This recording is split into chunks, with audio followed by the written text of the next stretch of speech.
Thanks, how are you? Can we get, first of all, the team news for the Chelsea game? Yeah, so Emily Fox is back available. Leah and Chloe are progressing really well, but won't be available tomorrow.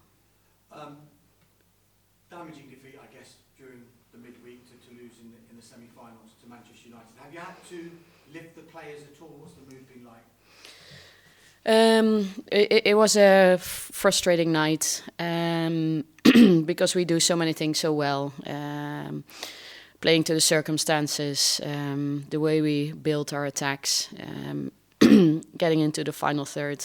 It's about moments that game that impact, of course, that the goal that they score, and the red card doesn't make it easier for us. But then we are still creating, so it was frustrating for us. But the way the players came back in the next day, you're always sitting there, and I have my own thoughts and emotions, and I try to stay objective. And then the players come in, and you don't know in what way they come in. But yeah, and I think I've said it before, also here in press conferences. But the way the players deal with adversity, and I think. This yesterday was the best I've seen it so far. So we're growing as a team in that regards. We have been performing well apart from scoring since coming back in January. So we have to look at the positives, and we've been really good and constructive and honest and solution based on the final thing that we need to get right. It's scoring the goals. So no, the players have been amazing, and we had a good training session today as well. You mentioned the red card. How is Olivia Smith, and can you give us an insight into the conversations you've had since that game? Yeah, tough learnings. It's a tough learning for her. She's the type of player, plays on the edge. That's her super strength, and it causes a lot of issues for opposition. I think she takes some knocks in games, and that's not always easy for her, but it's her style of play. So that's what we spoke about. You need to accept the way you're playing, and take the knocks as well if that's the way you play. I think, of course, it is hard for her because opposition goes really tough on her, and in all possible ways, not only physical. And that got to her a little bit, and that's when she took the second yellow, and it's tough. She's of course not available tomorrow because of that, so it's a very tough learning for her. What we said is we need to learn, and these days that you're not available, you do everything you possibly can to support the team and to maximize your days when you can't be with the squad to become a better player.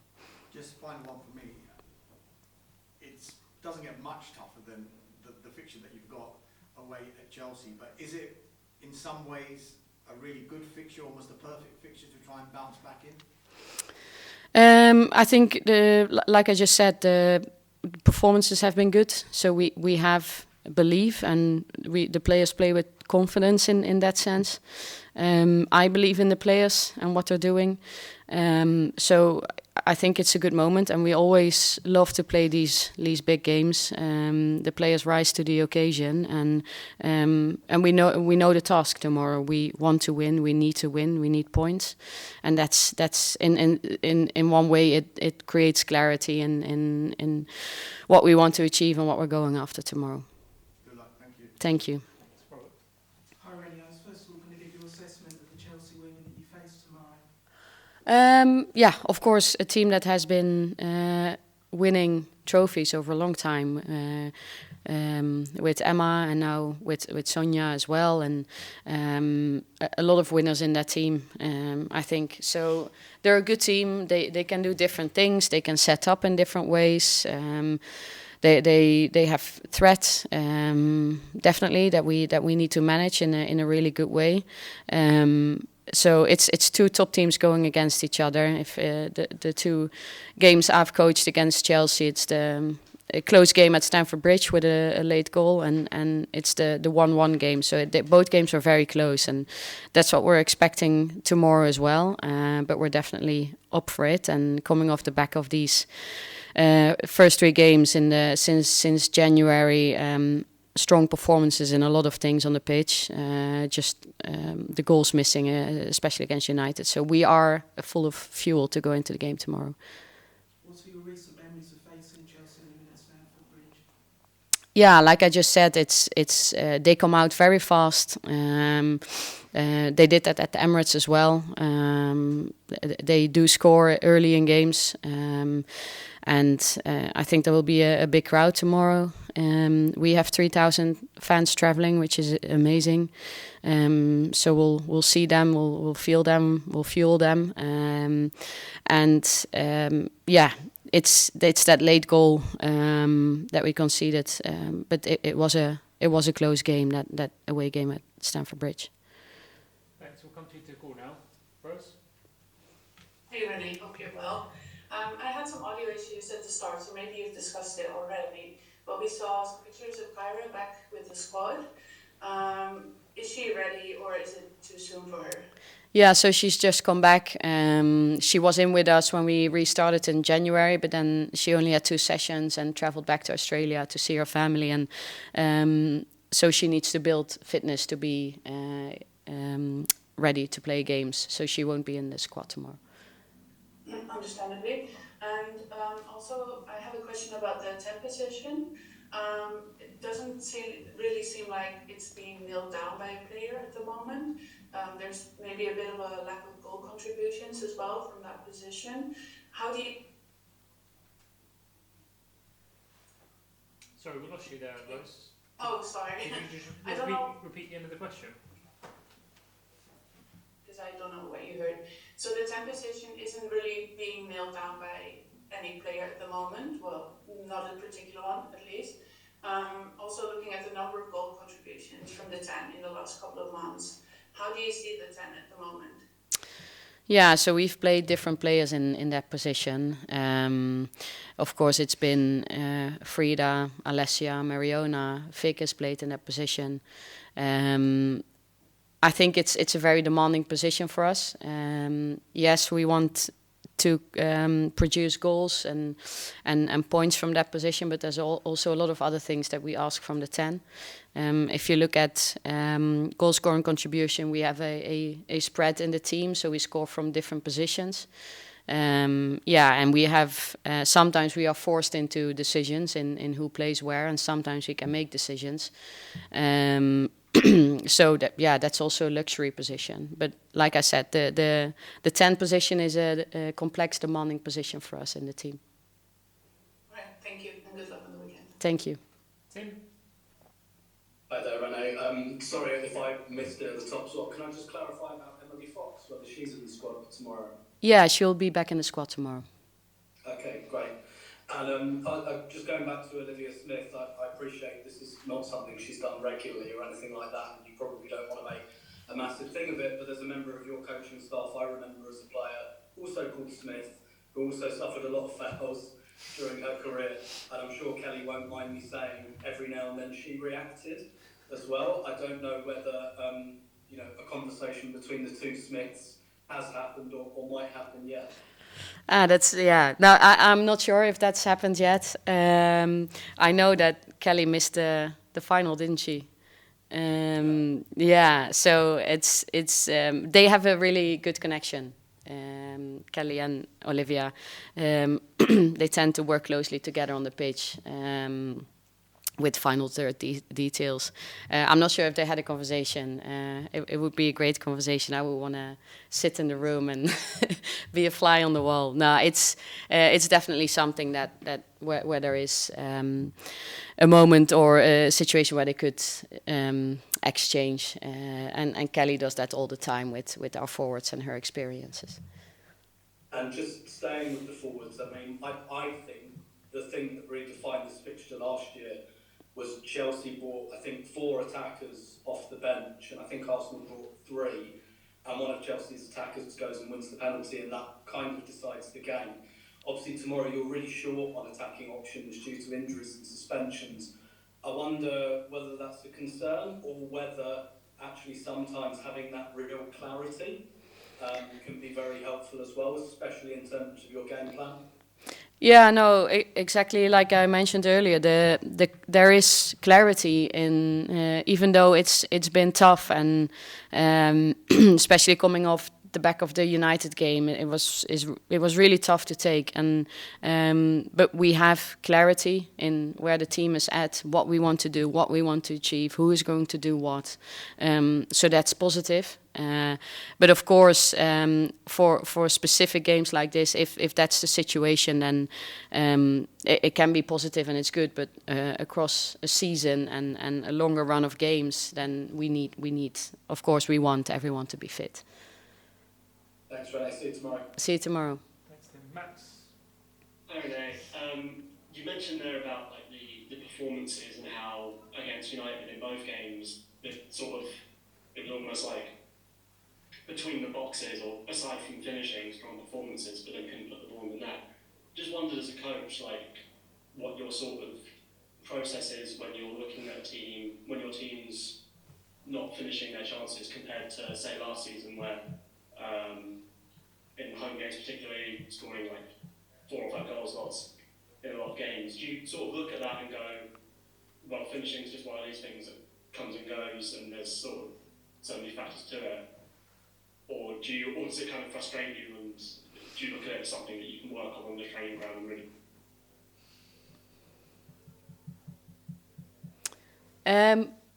I think there's always things you can control, and everything that we can control, we try to work on. So how do we want to set things up? How do we want to structure things? But then if we are really clear on how we want to structure things and what the plans are going into games, then there needs to be freedom of decision making for players to follow their instincts as well, because I believe that if you play on intuition, especially in moments where we know there's a structure, but there is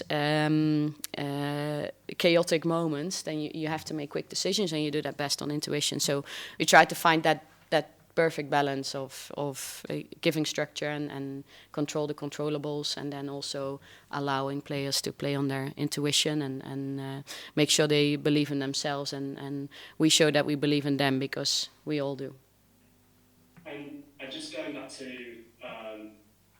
something I was previously saying about recent games against Chelsea, and you mentioned as well that I think a bit of a theme in these recent games against Chelsea, the game earlier in the season and both games last season, was Chelsea started very fast in all those games and scored early goals in both the games at the Emirates. How important is the messaging tomorrow in terms of telling your players that they need to be sort of bang on it right from the first whistle? Yeah, so that's a straightforward one. And I'm sure there will be messaging in their changing room as well, and how we want to play the game from start to finish. We keep that for ourselves in the changing room, and then there's a plan for them, and then we'll see how that plays. We'll see how that plays out tomorrow. The screen keeps on disappearing, so I see you, I don't see you. Yeah, I see you. Yeah. Okay, good luck for tomorrow. Thank you. Thanks, Max. Helen. Brilliant. Hi Renee, how are you? Good, thanks. How are you? Marvellous. So everyone's been talking about this new TV series called Heated Rivalry. I haven't seen it, but everyone's talking about it. And the other thing is, I was talking to Erin Cuthbert last weekend, and she was talking about how she always looks forward to this tie. She says she calls it a battle. She says when she comes up against Kim Little, she hates that they hate each other on the pitch, and the moment the whistle blows, they love each other at the end, and that's how it goes. And it seems to me like in the last couple of seasons, particularly this season, everything has cooled down a little bit. There used to be a lot of enmity between the head coaches, even right down to sort of shoving and stuff. And I wondered if that kind of cooling down has been something deliberate, or is it to do with the people, and also, do you welcome it?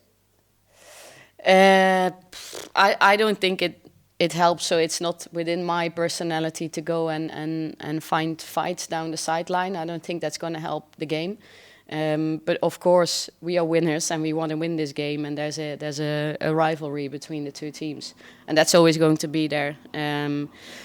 But no, in my opinion, it's not going to help the players on the pitch where it needs to happen. So you look forward to these kind of things, don't you? Where it's more a battle of wills, I guess.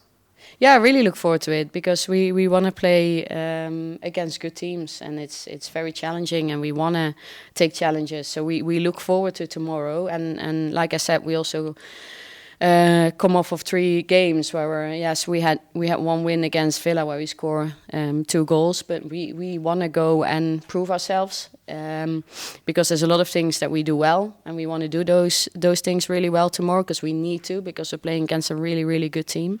But then we also there's high motivation for us to get things right, and doing that against Chelsea away, that's the scenario, and we take the scenario, and we want to go and win and get points. The last quick one from me is, Chelsea rotate all the time, but the one player who seems to be undroppable at the moment is Olivia Thompson. She played really well against Arsenal, obviously. What have you made of her? She's come into the WSL and made an instant impact, I think. Yeah, she's done really well, of course. She has her super strength. She's very fast. And with that speed, she can still create and be controlled and balanced. So she's a really, really good player. Made a great impact for Chelsea, I guess, and really shown herself in the WSL. So we'll have to look up for her tomorrow. She's hard to mark, isn't she?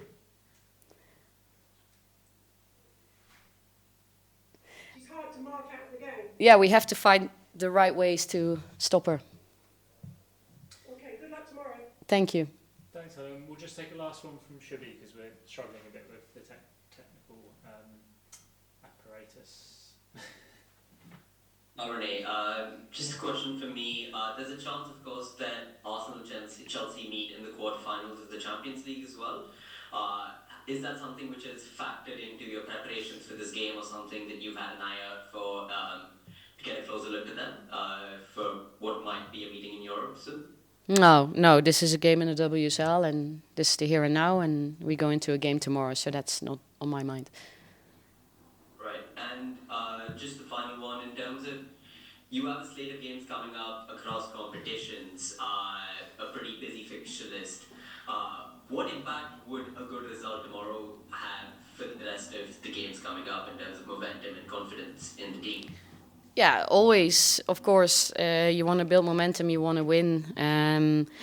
That would be really good for us. And I think with everything that the players have done so far, how they've come back in and where we are now, and even with the adversities, they've been so good. So, we go for it. And if we are successful tomorrow, we deserved it, because everything they've put in so far has been amazing. And so we're going to go for it, of course.